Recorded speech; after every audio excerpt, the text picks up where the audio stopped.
maybe later on from the session. Okay. All right. So with the continuation,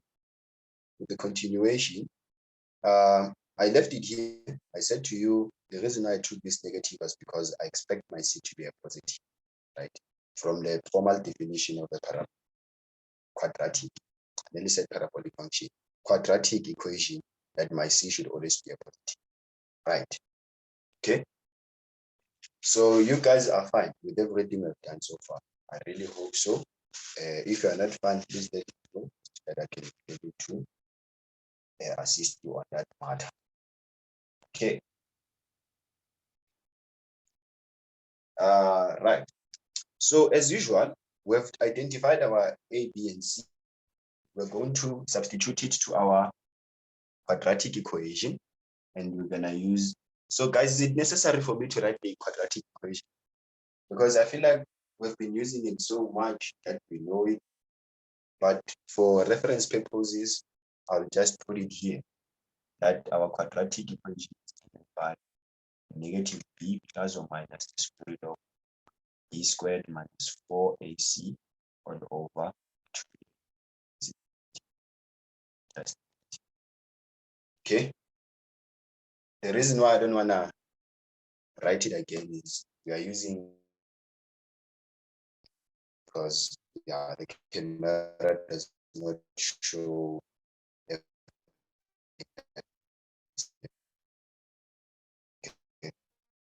So now, for the fact that our value of b is equals to 0, already this part of the equation, we cut it out.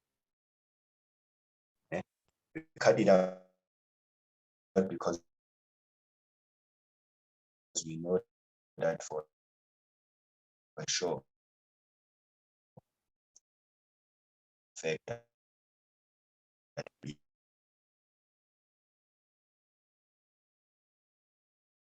is 0. So therefore, I'm not.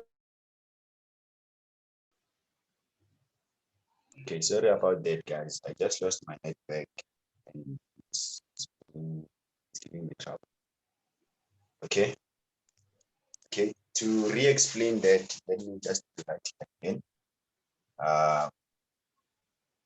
To re-explain that, let me just write it again. Z is equals to, so we said the value of b is 0, so we're just gonna write plus or minus square root, and then b is 0, so then I have negative 4.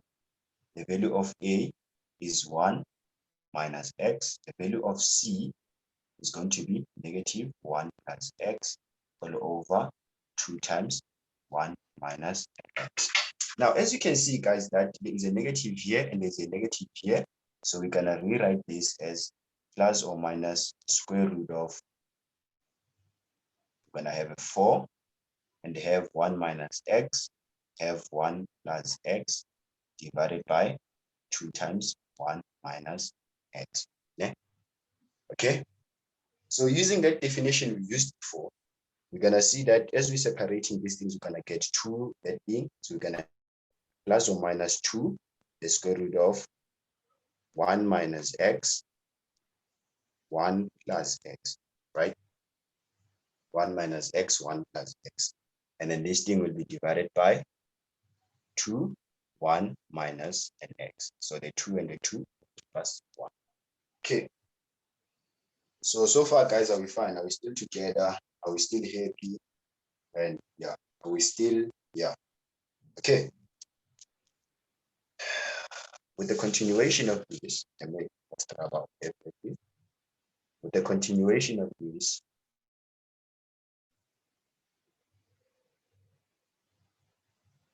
okay, so the question is, okay, let me just read out this question. Negative, or please start from where you remove the negative.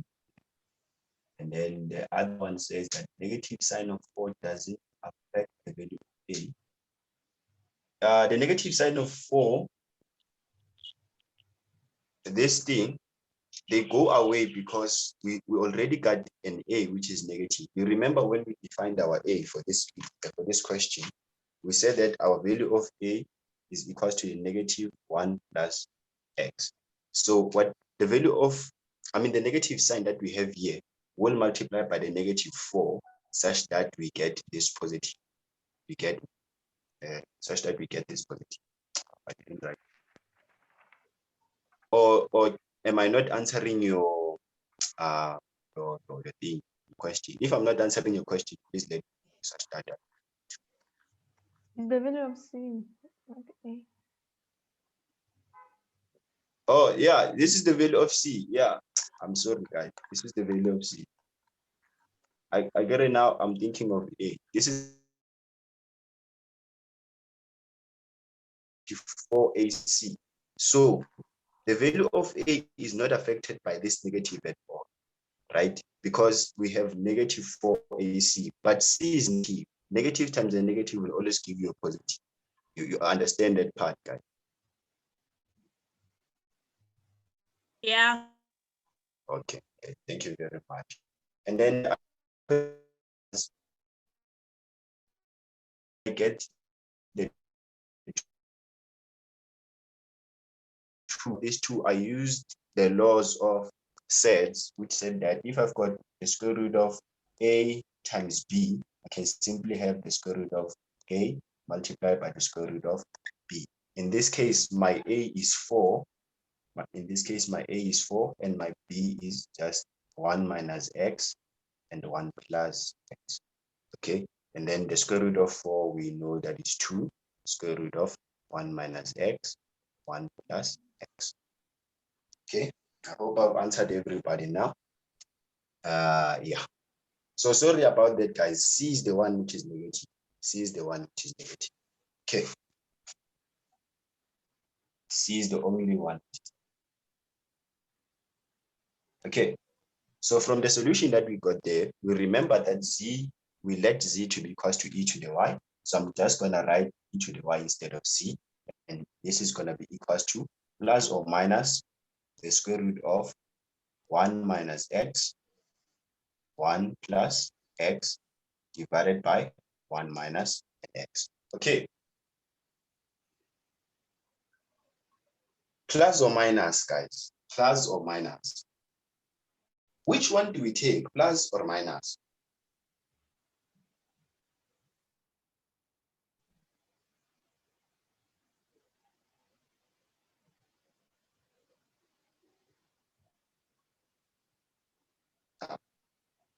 Where are the people now? Where guys disappear? Do we take plus or minus? Here, from this part, we take a plus or we take a, because we can't just leave it like that. We need to state a certain, oh, somebody says plus. Ne? We are taking plus for the fact that we need to show that our value of y should be greater or equal to 0, or our value of e to the y should be greater than 0. So for this thing to be true, it's only if we get this plus. Because if we leave the minus, we're gonna have trouble. So before we continue with solving x x by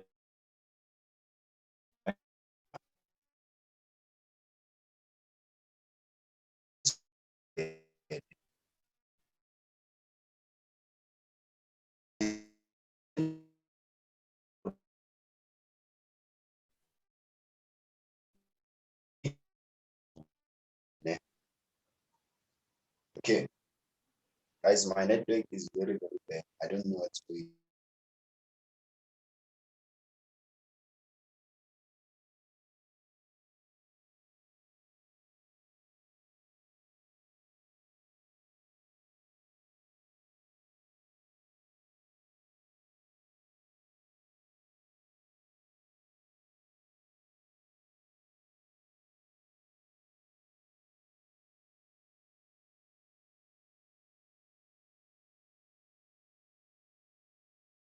So is to this step where I'm going to write, okay, Let me just make space. Okay, so I'm just gonna write y is equals to, because y comes from this, so I'm gonna write ln of 1 minus x, 1 plus x to the power 1 over 2. This is just the first part, and we're going to minus a 1 minus x. Okay, I hope you guys understand this part. Yeah? I hope you guys understand. So what's going to happen from here is that I'm just going to say, okay, since I've got something like this and there's a power there, I can simply rewrite the same, because these are exactly equal to one another. Have 1/2 of ln of 1 minus x, 1 plus x minus ln of 1 minus x.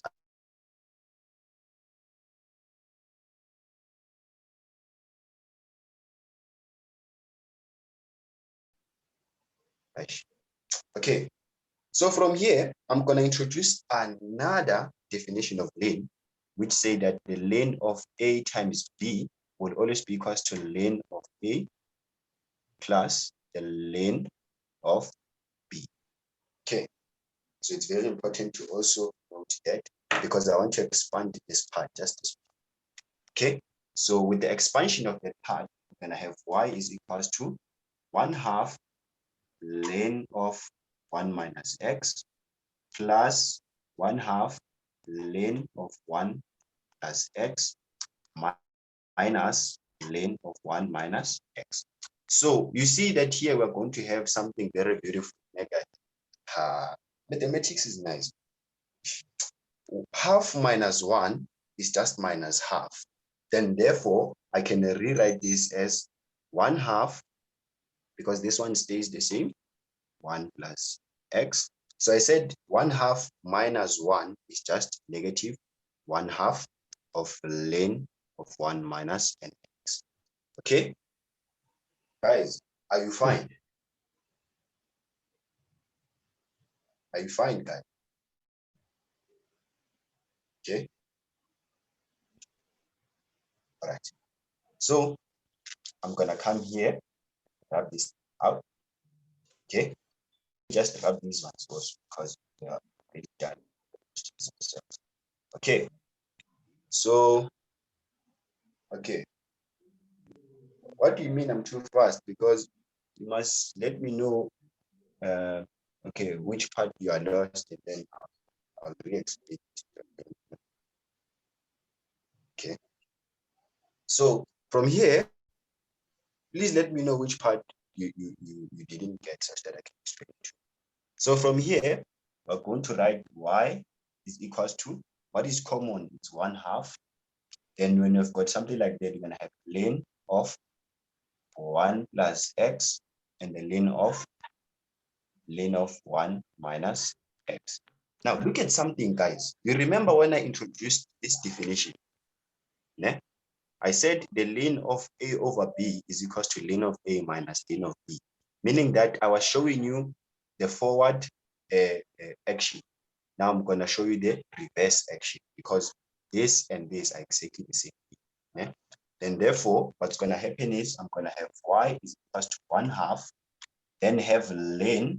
Our value of a is 1 plus x, so I'm going to have ln of 1 plus x, and then the value of b is just 1 minus x. Already, we are close. We are very close. We are just left with the most important step. The most important step is where we are going to say arctange of x is equals to 1/2 ln of 1 plus x, 1 minus x. Then we have proven it.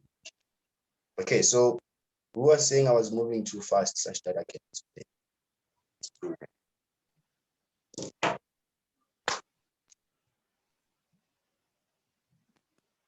The person named himself or herself stranger.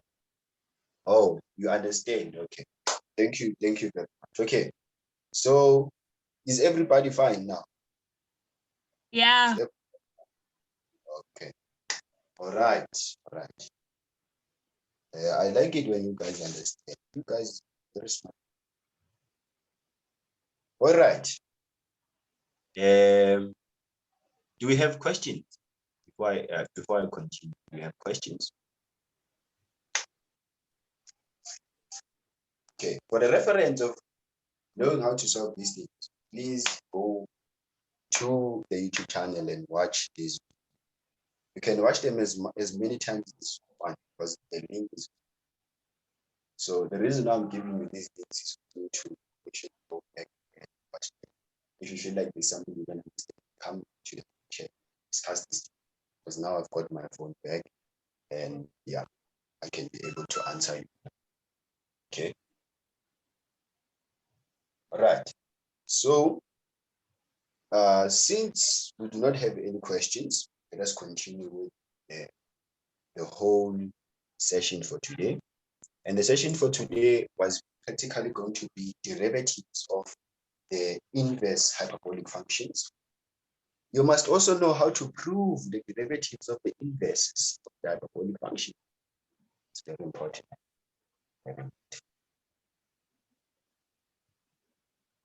So with the processes of us doing that, you guys will be able to, yeah, you'll be doing that on your own. I don't think I'll be solving anyone. I believe in you guys. Yeah, I believe in you. But I can show you how to prove that a certain derivative is really the derivative of that particular inverse hyperbolic function. Yeah, I can just show you. I can just, okay, actually, let me not just say how to show. Let me just do it such that we are all on the same page. Now, I want you to know the 6 most important derivatives of the inverse functions. Now, with the last part, guys, I only solved 3 what do you call this? Inverse hyperbolic functions. I want you guys to take this as a not a homework, but yeah, you get what I'm trying to say. You must take this to be able to prove that arc cosh, or not cosh, arc hyperbolic function of cosec, sec, and cot, they can be rewritten in certain values of length. I want you guys to be able to prove also this one, because I don't know which one they challenge in the next test, quiz, or assignment. So for you to be safe and sound, do those things. And if you feel like you don't understand, bring them to the code chat. Let's discuss these things. Yeah? Let's discuss this. Please, guys, do not forget to. Yeah? Okay. So I was saying that we are going to be looking at the derivatives of inverse hyperbolic function. The first one that I want us to write is EDX of axis. This will be equals to 1 over the square root of 1 plus x squared. Okay. Look at the one, EDX of arc cosh. This is equals to 1 over the square root of x squared minus 1. This one is going to be very tricky. Before I move on, it's going to be very tricky because you do not need to cram this thing. You need to understand. It's very important. Yeah.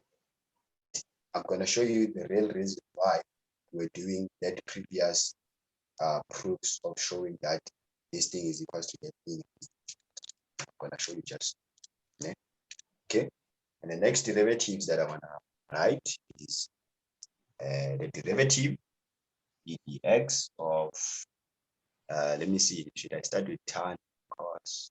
Let me start with cosec hyperbolic function. This is equals to 1, but it's a negative 1 over the absolute value x, the square root of x squared plus 1. Okay. You see, I think sec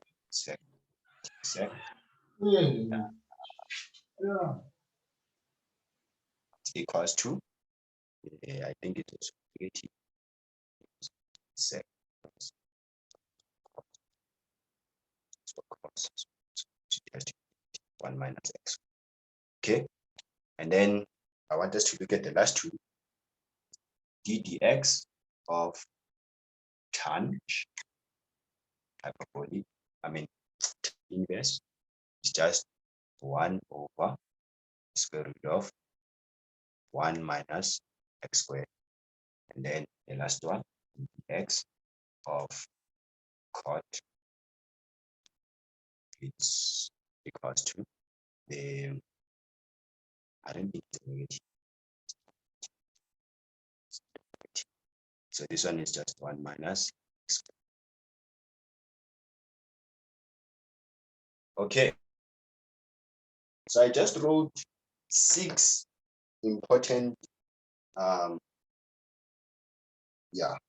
Are important. the last two the same? Oh yes, they are the same. They are the same. The next part is that you're gonna prove all of them, right? So if it happens that I'm wrong, then you are going to see that I'm wrong. But if it happens that I'm right, I mean, but this is one thing that I have, right? Because like I'm using, okay, let me take reference, check the slide. Let me have the slide, such that we can check if that I'm right.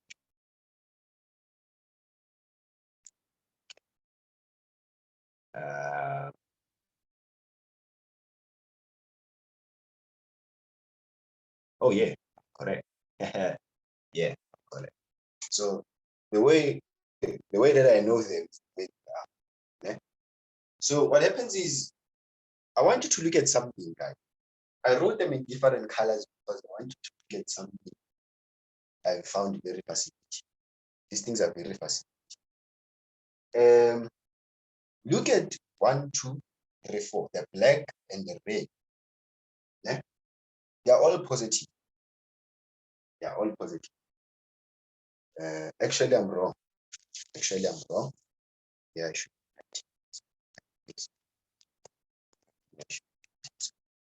1 over 1 minus x squared. I don't know why I take that square root. Oh, I mistaken. Yeah, but I want you to look at the red part and the black part. The red part and the black part. They've got positive solutions, and these ones they've got negative solutions. Yeah, these ones they've got negative solutions. Except this one. But if you can look at the reciprocals, they've got negative solutions, and this one has got a positive solution. The fascinating thing is that these ones, being reciprocals of these two, they just have nearly the same solution, but with just negatives and x's at the front. So what I'm trying to show to you guys is that these ones, you're going to know them. These ones are very easy for you to remember, but you can make a mistake like that, like I just did. What can happen is that once you can remember these two, it is simple for you to also remember these two. Why? Because you just introduce a negative, then an x. One you should have an absolute value of x, and the other one should just be x. Yeah? Do you get the idea that I'm trying to put in your heads, guys? Because if you can remember these two, you can relate these two with respect to its reciprocals. Yeah? The definition of a reciprocal is a multiplicative inverse. A multiplicative inverse is a number which, when you've got a, that number is going to be a to the negative 1, such that when you multiply the 2, you get 1. Yeah. Some people can denote this as a multiplied by 1 over a. This is just 1. So this is what we call a reciprocal, a multiplicative. All right. So we are required to know how to prove this. We are required to know how to prove this. So I'm gonna take it within myself to in my phone it shows like seeing, but you are not seeing. this thing is clear. Okay, let me try and do this, guys.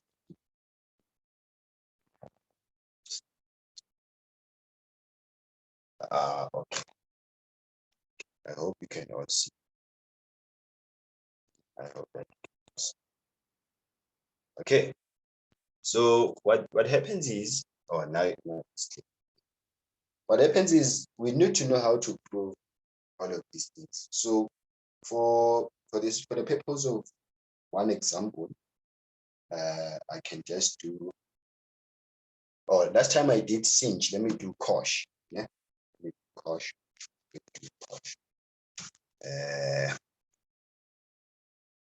Please refer to your slides for this equation. I was just writing them down to just give you the idea of how I remember this. The only ones which give me a problem is always this time. Okay. So let's say now they say find. Where's my find ddx of arc cosh x. Just say find ddx of arc cosh of x. Okay. They do not say prove, they say find the derivative of arc cosh of x. What's going to happen is, for the fact that we know that arc cosh, we know that arc cosh of x is equals to ln of x plus the square root of x squared minus 1. We just proved it, right? Just proved it. I'm just going to say now, if I find the derivative of this, I can simply find the derivative of that. Now, which one is going to be easy for us to find? Because this one is going to make us find ex minus e to the negative x all over 2. Then, oh, and what's worse is that I've never shown you what this should be. Yeah? I never told you that arc cosh of x is equals to e to the x minus e to the negative x all over 2. No, this is not true, because this is arc cosh. It's very important for you to understand this. This is arc cosh. This is cosh. So therefore, it's going to be very dangerous for you to find the derivative directly from this one. That's the reason why I wanted us to understand how we found this particular one. Yeah? That's why I wanted us to understand how we found this particular one. And therefore, we can simply say now we can differentiate with respect to x is ln of x plus the square root of x squared minus the 1. Okay.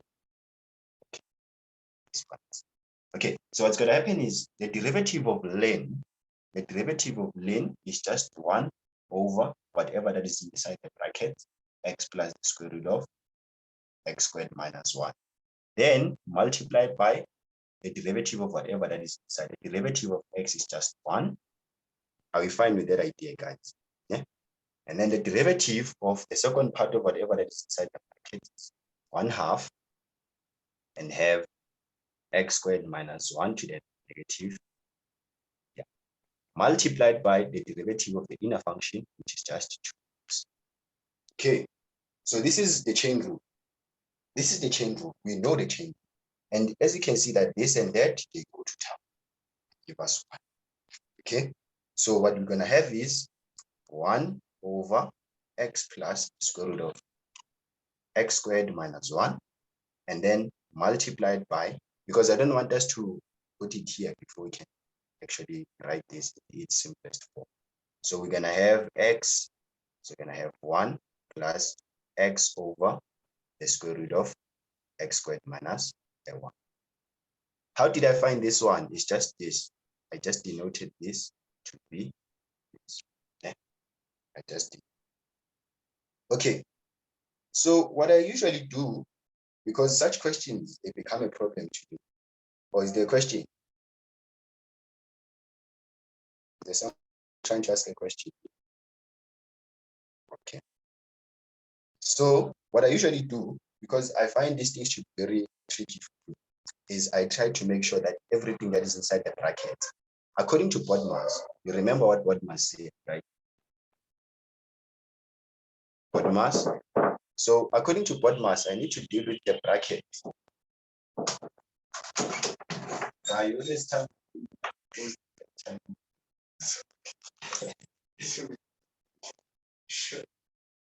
okay, sorry about that, guys. According to BODMAS, we need to deal with the brackets first. So for me to deal with the brackets, I'm just going to introduce something. I'm going to introduce something. X plus the square root of x squared minus 1. And then this is multiplied by, I'm going to introduce this, the denominator. X squared minus 1 over x squared minus 1 plus x over x squared minus 1, because I want them to have a common denominator. I'm dealing with the brackets. So this is going to be equal to 1 over x plus square root of x squared minus 1, and then multiplied by what is here, common denominator, x squared minus 1. Then I'm going to have x squared minus 1 plus x. Do you see that, guys? Ne? Oh, sorry about that, guys. Sorry about that. Do you see that, guys? Ne? Okay. So I want you to look at something. Do you see that this term and this term are exactly the same? Ne?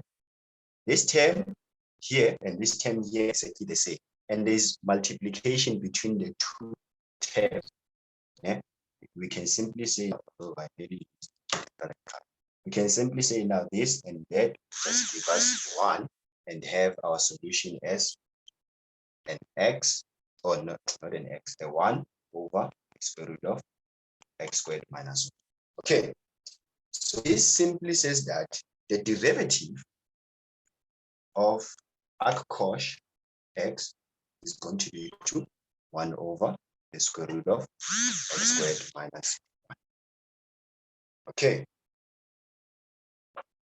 So are we finding the idea, guys? Do you see where these things come?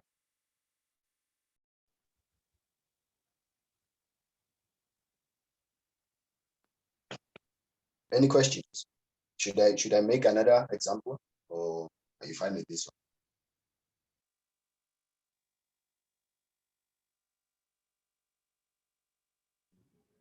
one? We can rewatch the video on YouTube.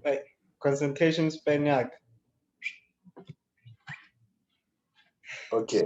Right, that's fine. That's fine. Okay.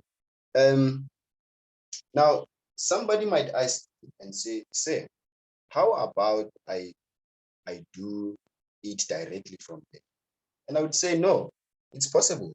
It's possible for you to do it directly from there. And now let me use, because we've solved this one for course, let me use sign. Yeah? Let me use sign. Okay. As I always tell you guys, there are many ways to kill a cat and there are many cats to kill the boy. It's very important to understand it. So now let me use sign. Yeah, let me use sign. And I'm going to show you what I'm saying. Okay, but the session is about to end. The session is about to end right now. So I suggest that we come back for just this last part and we'll be done the whole thing. Then you can be able to, yeah, have questions, do as many questions as possible, do as many questions as possible, and then be able to. Okay, so now we have to find the derivative of arc sinh